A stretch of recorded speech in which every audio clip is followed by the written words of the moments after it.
Дэлхийн банкны санхүүгийн дэмжлэгтэйгээр сангийн яам төрийн өмчийн бодлого зохицуулах газраас өнөөдөр залуучууд театрын дугуй зааланд төрийн болон орон нутгийн өмчийн хөрөнгөөр бараа ажил үйлчлэгээ худалдан авах тухай хуулийн хүрээнд үнэлгээний хоронд ажиллах, эрх олгох А3 сертификатын сургалтыг явуулж эхэллээ.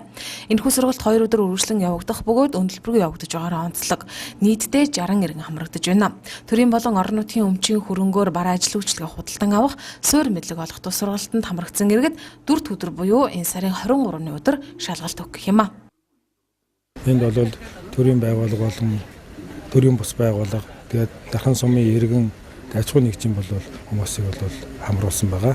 Санаас ирсэн лимит бол 60 хүнд одоо мөнгө сургалт зохион байгуулна гэсэн ирсэн. Тэгээд бүртгэлээр бол 79 хүн бол бүртгүүлж одоо өнөөдөр мэдлэр бол сургалтын ажил эхлээд байна.